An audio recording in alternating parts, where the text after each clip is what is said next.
Pattern of reaction हम लोग discuss किए थे, और पैटर्न ऑफ रिएक्शन में आप लोग को हम बताया कि अगर एलिमेंट फर्स्ट का रिएक्शन अगर कंपाउंड फर्स्ट के साथ कराई जाए तो कंपाउंड 2 बनेगा और एलिमेंट 2 का फॉर्मेशन। रेगुलर पैटर्न हम लोग का पैटर्न नंबर 2 में वैसे ही। पैटर्न नंबर 2 टोटली जो है वो डिस्प्लेसमेंट रिएक्शन पे ही बेस्ड है, मीन्स कि वो डिस्प्लेसमेंट रिएक्शन को ही शो करता है अगर हम लोग पैटर्न नंबर 2 की बात करें, क्योंकि इसमें हम लोग देखते हैं कि अगर कोई एलिमेंट है और एलिमेंट का रिएक्शन अगर कंपाउंड के साथ कराई जाए तो ऐसा करने से ये हम लोगों को मिलेगा जिंक सल्फेट, और प्लस में यहाँ पे कॉपर का डिस्प्लेसमेंट हो जाएगा। इसमें ये एलिमेंट है, ये कंपाउंड है, दूसरा यहाँ पे अनदर कंपाउंड का फॉर्मेशन होता है, उसके बाद एलिमेंट। तो जो हम लोग पैटर्न डिस्कस किए थे उसमें आपको याद होगा कि एलिमेंट फर्स्ट और एलिमेंट सेकेंड का रिएक्शन अगर कराई जाए तो ऐसा करने से हम लोग कंपाउंड, यहाँ एलिमेंट यहाँ पर कंपाउंड फर्स्ट का रिएक्शन अगर कराते हैं तो कंपाउंड सेकेंड बनता है और एलिमेंट सेकेंड। एकदम सिमिलर वे में यहाँ पे डिस्प्लेसमेंट रिएक्शन कैरिड आउट होगा। तो डिस्प्लेसमेंट रिएक्शंस को जब भी हम लोग डिस्कस करते हैं तो हम लोग देखते हैं कि एलिमेंट का रिएक्शन अगर कंपाउंड के साथ कराई जाए तो कंपाउंड सेकेंड बनेगा, साथ साथ में एलिमेंट सेकेंड का फॉर्मेशन होगा। एल्युमिनियम का रिएक्शन अगर हम लोग कराएं H2SO4 के साथ, तो एल्युमिनियम का रिएक्शन अगर H2SO4 के साथ कराते हैं तो एल्युमिनियम यहाँ पे बेसिक रेडिकल के फॉर्म में बिहेव करता है, इसलिए कि ये मेटल है और सभी मेटल बेसिक रेडिकल होता है जिसको धन मूलक है, और ये आपका यहाँ पे कंपाउंड है जो 2 पार्ट में टूटेगा। फर्स्ट पार्ट को बेसिक रेडिकल और सेकेंड को बोलते हैं acidic radical. Basic radical always acidic radical के साथ यहाँ कंबाइन करेगा। एल्युमिनियम का वैलेंसी 3 और सल्फेट का वैलेंसी 2, कंपाउंड यहाँ पर मिलेगा SO4 का 4 थ्राइस और प्लस में हाइड्रोजन गैस रिलीज करते हैं। अगेन डिस्प्लेसमेंट रिएक्शन, क्यों? इसलिए कि हाइड्रोजन यहाँ जो अपने प्लेस को एक्वायर किए हुए था सल्फेट के साथ, जो यहाँ हाइड्रोजन का कॉम्बिनेशन बना हुआ था, एल्युमिनियम यहाँ से आया और हाइड्रोजन को यहाँ से हटा दिया और उसके बाद उसके प्लेस को एक्वायर कर लेता है। तो अगर जिस रिएक्शन में एटम और ग्रुप ऑफ एटम किसी अनदर एटम और ग्रुप ऑफ एटम को अगर डिस्प्लेस कर दे और डिस्प्लेस करने के बाद उसके प्लेस को एक्वायर कर ले, that type of reactions are known as displacement reaction. Similarly अगर मान लीजिए कि आपको रिएक्शन करने के लिए कहा जाए कि पोटेशियम का रिएक्शन अगर CuSO4 के साथ अगर कराए तो क्या मिलेगा? A2SO4 एंड प्लस में क्या मिल जाएगा?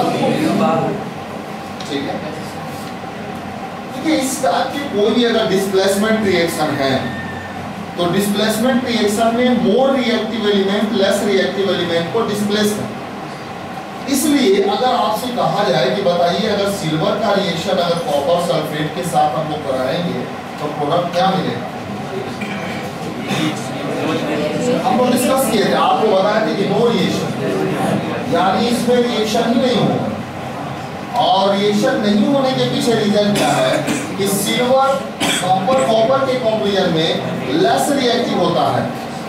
यहाँ पे सिल्वर जो है कॉपर के कंपैरिजन में लेस रिएक्टिव होता है, क्योंकि अगर हम लोग अपने एक्टिविटी सीरीज को अगर देखते हैं, एक्टिविटी सीरीज अगर आप देखें तो एक्टिविटी सीरीज जो बनाया गया on the basis of activity of the elements, या कह सकते हैं कि on the basis of reactivity of the elements, और इसमें कॉरेस्पॉन्डिंग अगर देखें तो सबसे टॉप लेवल पे होता है लिथियम, और लिथियम के बाद potassium, radium, strontium, calcium, sodium और magnesium, aluminium, manganese, zinc, chromium और आयरन, कैडमियम,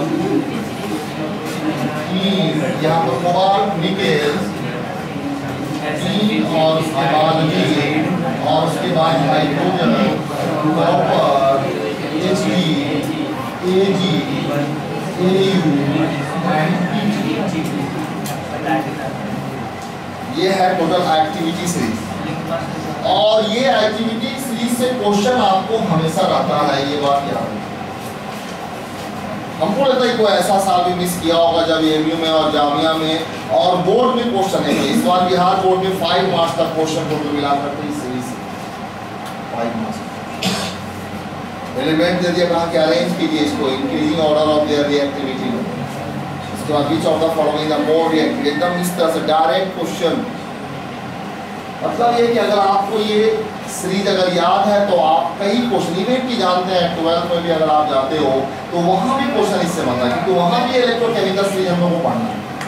तो ये सीरीज आपके लिए वेरी वेरी इंपॉर्टेंट चीज है, और इससे आपको ये इंफॉर्मेशन मिलता है कि कौन एलिमेंट मोर रिएक्टिव है और कौन लेस रिएक्टिव, कौन ज़्यादा क्रियाशील है और कौन कम क्रियाशील है। इसीलिए इसका नाम भी रहता है हिंदी में अगर लिखते हैं क्रियाशीलता श्रेणी, या इसको हम लोग हिंदी में और कहते हैं सक्रियता श्रेणी। कौन कितना सक्रिय है, कौन कितना ज्यादा एक्टिव है, मोर रिएक्टिव कौन है। जो मोर रिएक्टिव होता है वो एबव में होता है, और जो लेस रिएक्टिव होता है वो बिलो होता है। और मोर रिएक्टिव लेस रिएक्टिव को डिस्प्लेस कर सकता है, लेकिन लेस रिएक्टिव मोर रिएक्टिव को उसके कंपाउंड से डिस्प्लेस नहीं कर सकता। तो कंपाउंड का डिस्प्लेस करने की एक्टिविटी उसकी रिएक्टिविटी और एक्टिविटी सीरीज के अकॉर्डिंग डिपेंड करता है। More reactive will displace the element, less reactive element from there compound. ज्यादा क्रियाशील एलिमेंट जो होगा वो कम वाले को उसके कंपाउंड से डिस्प्लेस कर देगा, लेकिन कम वाला कभी भी ज्यादा वाले को डिस्प्लेस नहीं करेगा। एग्जांपल के फॉर्म में आप देखिए जिंक है हम लोग के पास, यहाँ कॉपर देखिए ये है नीचे। अब बताइए मोर रिएक्टिव कौन हुआ, जिंक या कॉपर? जिंक हुआ। जिंक ने कॉपर को हटाया, कहा कि चलो जाओ किनारे। जानते हैं मजबूत आदमी का ज़्यादा मोड़ वाला होता है, मोड़ में अरे अगर कमजोर है तो हट गया तो फिर हो गया, इतना मारेंगे क्या औकात ज़्यादा रहेगा। तो ये जो आपको यहाँ पर टेंडेंसी है एलिमेंट के बीच में, एलिमेंट के बहुत सारी प्रॉपर्टीज और बिहेवियर ह्यूमन बीइंग के साथ मिलता जुलता है। तो एल्युमिनियम अगर आप देखिए तो एल्युमिनियम आपको एबव है और हाइड्रोजन यहाँ पे बिलो है। तो aluminium is more reactive than hydrogen, और इसलिए ये यहाँ पर इसको डिस्प्लेस किया, और डिस्प्लेस करने के बाद यहाँ पे कंपाउंड पोटेशियम मोस्ट रिएक्टिव में से आपको आ रहा है, और सेकेंड यहाँ पर कॉपर अगर देखिए तो आपका बिलो है, तो इसलिए पोटेशियम ने कॉपर को डिस्प्लेस किया और वहाँ पे उसकी जगह को उसकी जगह पे लगा सकते। बट यहाँ कंडीशन क्या है कि सिल्वर जो है ये कॉपर के कंपैरिजन में लेस रिएक्टिव है, और जो लेस रिएक्टिव होगा वो मोर रिएक्टिव को कभी भी डिस्प्लेस नहीं करता, उसकी रिएक्टिविटी वहाँ पे कम होती है। और लेस रिएक्टिव है, अगर यह मानो कोई कमजोर है मजबूत है, अरे हट दिमाग बदला गया, हमारे चेहरे का नक्शा भी हाँ भैया गलती हो गया, हम नहीं समझ पाए। समझ रहे आपको सिपाही है और एसपी साहब का चेयर पर से वो नौकरी से हाथ बोलेगा, अननेसेसरी जो है टॉर्चर करना। लेकिन वही अगर एसपी साहब हो और उनसे डीएसपी साहब और सिपाही जी को अगर दे, सिपाही तुरंत हेल्प मारना शुरू कर देंगे कि अरे भाई बॉस आए हैं, तुरंत उठ के खड़ा हो। तो ये उनकी रिएक्टिविटी समझ लीजिए वैसे ही है कि मोर रिएक्टिव जो होगा वो एबव में होता है और लेस रिएक्टिव जो होता है वो बिलो में होता है, और बिलो के एलिमेंट एबव के एलिमेंट को डिस्प्लेस नहीं कर पाएगा, बट एबव का एलिमेंट बिलो के एलिमेंट्स को उसके कंपाउंड से डिस्प्लेस कर देगा। इसलिए इस तरह के रिएक्शन को हम लोग कहते हैं डिस्प्लेसमेंट रिएक्शन, और इसको हिंदी में कहते हैं विस्थापन। डिस्प्लेसमेंट और विस्थापन, विस्थापित कर देना, हटा देना। तो अगर जिस रिएक्शन में एटम और ग्रुप ऑफ एटम दूसरे को अगर यहाँ पर ये देखिए क्वेश्चन पूछने का 2-3 स्टाइल यहाँ से सीरीज से 3 स्टाइल में क्वेश्चन आपसे पूछेगा कि which of the following reactions is possible, या पूछेगा which of the following reaction is not possible. एक क्वेश्चन आपको हम दिखाते हैं, उसके बाद आपको आइडिया होगा। ये भी कई क्वेश्चन है, लगता है 2014 में पूछा है, 2014 का क्वेश्चन है, एकदम सेम इसी का बेस्ट क्वेश्चन हम लोगों से पूछा गया। इसको नोट कर लीजिए आपको।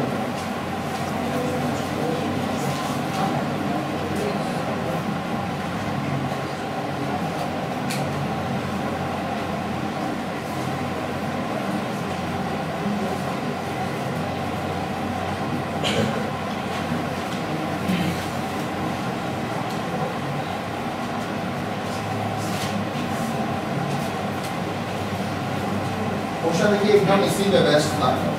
आप अगर एक्टिविटीज की जगह देखें तो ये क्वेश्चन हम लोगों से पूछा गया 2014 AMU में। क्वेश्चन क्या है ये देखिए, which of the following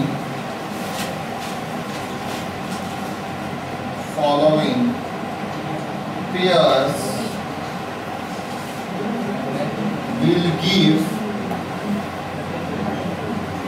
will give displacement reaction, displacement reaction।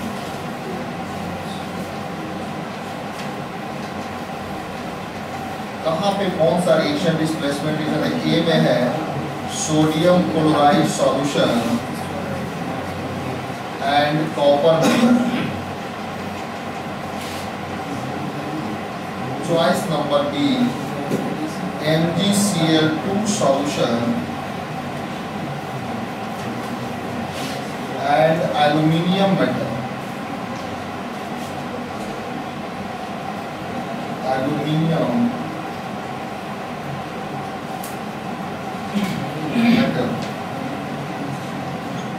सी में है ferrous sulphate solution and silver metal, silver metal। D में है AgNO3 solution and copper metal।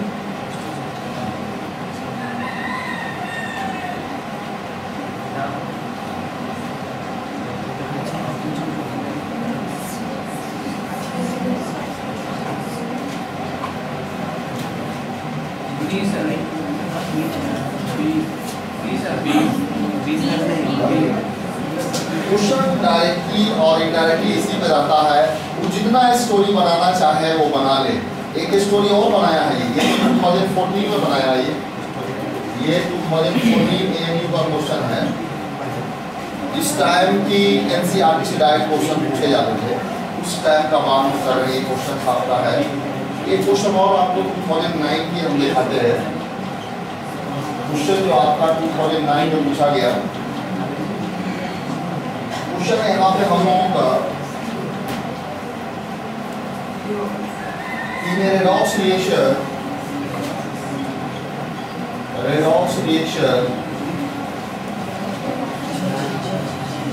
Cu plus AgNO3 give rise to choice number A NO2 B silver C H2O और B AgO2। ये देखिए दोनों MU का question पूछा हुआ है, जो टोटली जो है ये आपको इलेक्ट्रोकेमिकल सीरीज और डिस्प्लेसमेंट रिएक्शन का बेस्ट क्वेश्चन है, एकदम इसी पे आधारित क्वेश्चन है। आप दोनों को यहाँ पर देखें, इसको आप नोट कर लिए हैं, ये नोट कर लिए ना, इसको नोट कीजिए, इसको नोट कीजिए, ये क्वेश्चन नोट कीजिए, ये क्वेश्चन ये हम लिखवा देंगे आपको, इसके बाद इसको नोट कीजिएगा, इसको अभी थोड़ा सा नोट कीजिए, पहले इसको नोट कर लीजिए, ये नोट कीजिए, ये नोट, फिर हम इसको दिखाएंगे।